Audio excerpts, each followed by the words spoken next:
America से राहुल गांधी का चुनाव आयोग पर हमला। विदेशी धरती से राहुल गांधी ने चुनाव प्रक्रिया पर सवाल खड़े किए हैं। सिस्टम में बड़ी गड़बड़ी राहुल गांधी ने बताई है। निर्वाचन आयोग ने भी समझौता कर लिया। ये राहुल गांधी ने विदेशी धरती से एक बार फिर से चुनाव आयोग पर सवाल खड़े किए हैं। In simple terms, more people voted in the Maharashtra Assembly elections than there are adults in Maharashtra. This is the fact. And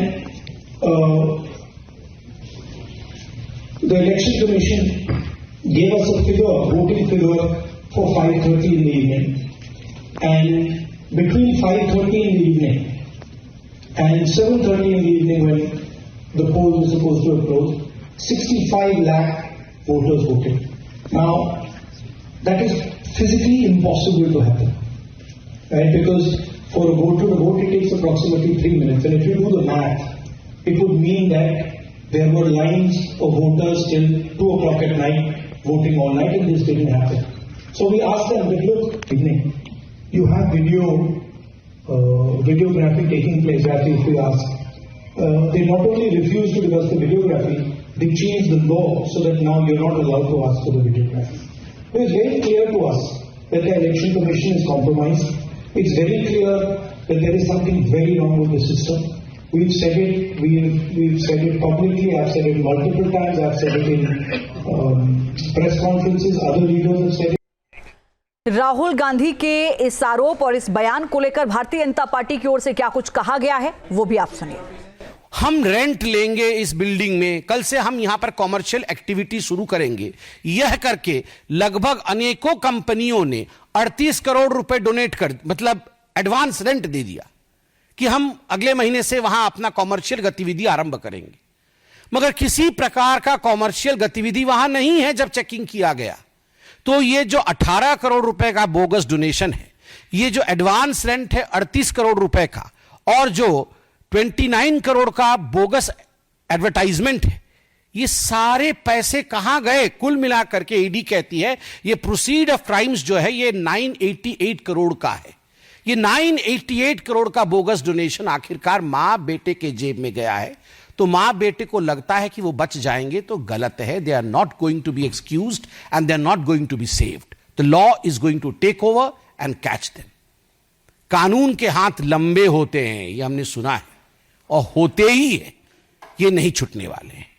और यही फ्रस्ट्रेशन है, राहुल गांधी जी का यही फ्रस्ट्रेशन है कि आज वो विदेश की भूमि में जाकर भारत और भारत के महान लोकतंत्र को अपमानित कर रहे हैं, उसे बदनाम कर रहे हैं। बॉस्टन के ब्राउन यूनिवर्सिटी में उनका कोई लेक्चर होना है। वो लगभग 3 दिन की ट्रिप में यूएस पहुंचे हैं।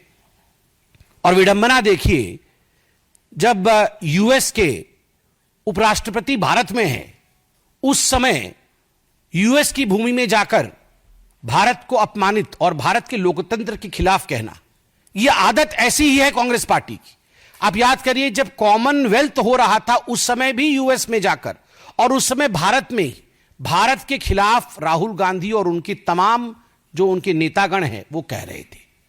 राहुल जी अमेरिका में जाके इलेक्शन कमीशन को कॉम्प्रोमाइज्ड बताते हैं। वो कहते हैं कि महाराष्ट्र के चुनाव में जिस प्रकार का मतदान हुआ वो एक तरह से फर्जीवाड़ा था। महाराष्ट्र में भारतीय जनता पार्टी को और उनके अलाइज को जीतना नहीं था, और कहीं ना कहीं इलेक्शन कमीशन ने हमारे साथ समझौता किया। मैं राहुल जी से पूछना चाहता हूं, राहुल जी, झारखंड भी तो उसी समय चुनाव हुआ था। क्या आपने इलेक्शन कमीशन के साथ झारखंड में समझौता किया था?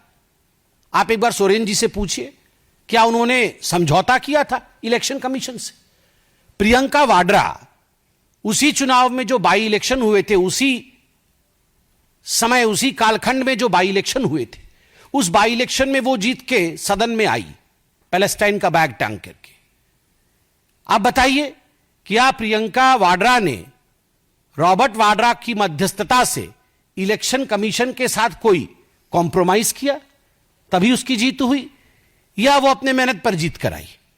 आप ये बताइए कि 240 सीट जब भारतीय जनता पार्टी को विगत लोकसभा 2024 के लोकसभा में जब हमें 240 सीट और आपको 99 सीट मिली, तो आपने पूरे देश में और सदन में भी डिंडोरा पीटा कि ये भारतीय जनता पार्टी की हार है और ये कांग्रेस पार्टी की जीत है। तो was the election commission compromise then? आपने ये जो जश्न मनाया था, क्या हम कॉम्प्रोमाइज थे? और ठीक उसी प्रकार महाराष्ट्र में लोकसभा में हमें 9 सीटें मिली और आपके गठबंधन को हमसे अधिक मिली थी। तो was the election commission compromise then by you? केवल इतना ही नहीं, आपने सामने बैठा करके सदन में अयोध्या सीट हम हार गए, इस प्रकार से आपने पूरा सेलिब्रेशन किया। क्या इसके पीछे आपका किसी प्रकार का कॉम्प्रोमाइज था इलेक्शन कमीशन के साथ? किस प्रकार से यह संभव हुआ? क्योंकि भारत में आज फ्री एंड फेयर इलेक्शन होता है, भारत में आज सजीव लोकतंत्र है, इसी कारण यह संभव हुआ। विदेश की भूमि में जाकर भारत पर इस प्रकार हमले करने वाला राहुल गांधी याद रखे कि वो 50,000 की बेल पर बाहर है, वो गुनहगार है, वो भ्रष्ट है, उसने चोरी की है, डकैती की है। नेशनल हेराल्ड का केस चोरी का केस नहीं है, डकैती का केस है। 5,000 करोड़ की प्रॉपर्टी का मात्र 50 लाख रुपए देकर और 440 करोड़ रुपए का इनकम टैक्स गबन करके उसे चोरी और भ्रष्टाचारी नहीं कहते हैं, वो डकैती होती है। मां बेटे ने डकैती की है और डकैती करने के बाद इनकी इतनी हिम्मत है कि विदेश की भूमि में जाकर आप हिंदुस्तान के लोकतंत्र के ऊपर उंगली उठाते हैं। राहुल गांधी, आपसे नहीं हो पाएगा हिंदुस्तान में राजनीति, तो जाकर के किसी और देश से चुनाव लड़िए, मगर जिस थाली में खाते हैं अगर उस थाली में आप छेद करेंगे तो आप देशद्रोही कहलाएंगे। You are a traitor. Rahul Gandhi traitor हैं, केवल इसलिए नहीं क्योंकि विदेश की भूमि में जाकर देश की संस्थाओं का अपमान करते हैं और देश के लोकतंत्र को हीन बताते हैं। वो इसलिए भी ट्रेटर हैं क्योंकि देश की संपत्ति का करोड़ों करोड़ रुपए नेशनल हेराल्ड के माध्यम से उन्होंने गबन किया है और केवल अपने सहूलियत के लिए, अपने आराम के लिए गबन किया है। और याद रखिए राहुल गांधी, आप और आपकी माताश्री बचने वाली नहीं है। राहुल गांधी ने चुनाव प्रक्रिया पर सवाल खड़े किए हैं। सिस्टम में बड़ी गड़बड़ी राहुल गांधी ने बताई है। निर्वाचन आयोग ने भी समझौता कर लिया। ये राहुल गांधी ने विदेशी धरती से एक बार फिर से चुनाव आयोग पर सवाल खड़े किए हैं। न्यूज नेशन अब व्हाट्सएप पर खबरों की ताजा अपडेट के लिए न्यूज नेशन के इस QR कोड को स्कैन करें।